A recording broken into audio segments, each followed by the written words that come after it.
वफाकी हुकूमत की जानिब से मुख्तलिफ तिबी कौंसल्स को जम करने का फैसला एक बार फिर मौज़ूए बहस बन गया।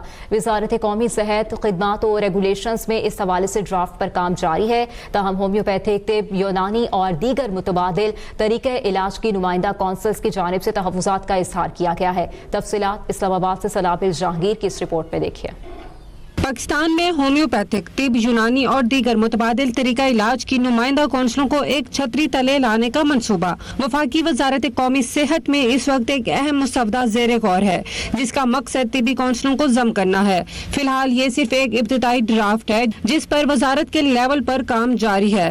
कानूनी अमूर की जांच पड़ताल के लिए उसे जल्द ही लॉ डिवीजन भेजा जाएगा, जिसके बाद ये कैबिनेट डिवीजन और फिर कौमी असम्बली की मंजूरी के लिए पेश किया जाएगा। अगर वफाकी वजारत कौमी सेहत की जानिब से डिप्लोमा होल्डर्स की प्रैक्टिस पर पाबंदी लगाई गई तो जिनके पास 30 से 40 साल का होम्योपैथिक पर तजर्बा है उनके साथ ज्यादती होगी। इस हवाले से वफाकी वजारत सेहत मुस्तफा कमाल ने होम्योपैथिक और तिब्बे शोबे के डिप्लोमा होल्डर्स की प्रैक्टिस पर पाबंदी की अफवाहों को मुस्तरद कर दिया। उनका कहना है कि डिप्लोमा होल्डर्स की प्रैक्टिस पर पाबंदी की खबरों में कोई हकीकत नहीं। अगर मुस्तकबिल में ऐसा कुछ होता है तो होम्योपैथिक और तिब के शोबे में किसी किस्म का नुकसान नहीं होगा। जो मर्ज हो गया उसमें किसी चीज को खत्म नहीं किया गया। बहुत सारे डिपार्टमेंट आइसोलेशन में अलग अलग काम कर रहे थे। उसको मुझसे पहले की बात है तो कैबिनेट ने ये डिसाइड किया कि भाई उसमें अखराजात और चीजें क्या हैं, ज्यादा हैं, तो किसी चीज को खत्म नहीं किया गया है। ये कॉन्सेप्ट बिल्कुल नहीं सही है, बल्कि चीजों को जो इधर उधर थे आइसोलेशन में उनको जमा करके एक जगह कर दी गई सारी चीज। कहीं पे खत्म मुझे पंजाब साइड का तो टू बी वेरी ऑनेस्ट मुझे इल्म नहीं है। मैं तो फेडरल होम्योपैथिक काउंसिल की बात कर रहा हूँ। हमारे यहाँ कुछ भी खत्म नहीं हुआ है। काउंसिल जो है वो काउंसिल के साथ और चीजें जोड़ ली गई हैं। डॉक्टर मोहम्मद अमीन बेग का कहना है कि अगर ये एक्ट वफाकी वजारत सेहत मंजूर करवाने में कामयाब हो जाती है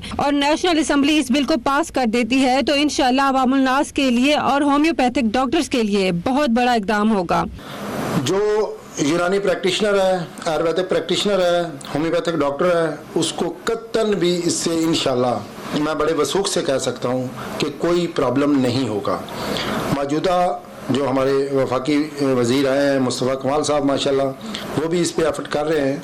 इंशाअल्लाह उम्मीद है कि बहुत जल्द हमारी नेशनल असम्बली इस बिल को, क्योंकि ये गवर्नमेंट बिल है और डेफिनेट इसको पब्लिक के साथ तो नहीं किया, लेकिन जो स्टेक होल्डर है, मकसद हमारी तिब कौंसिल है या होम्यो कौंसिल है, बहुत सारे लोग ये कह रहे हैं कि उनको भी उसमें शामिल किया जाए।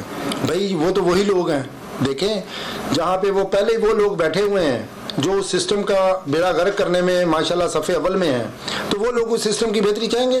नहीं चाहेंगे।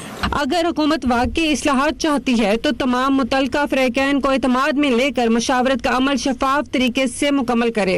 अब देखना यह है कि हुकूमत तमाम स्टेक होल्डर्स के खदशात को किस हद तक दूर करती है और आया इस मुजव्वज़ा बिल की मंजूरी से पहले मुकम्मल मुशावरत मुमकिन हो पाती है या नहीं। कैमरामैन ताहिर मुगल के साथ सनाबिल जहांगीर, इस्लामाबाद अब तक।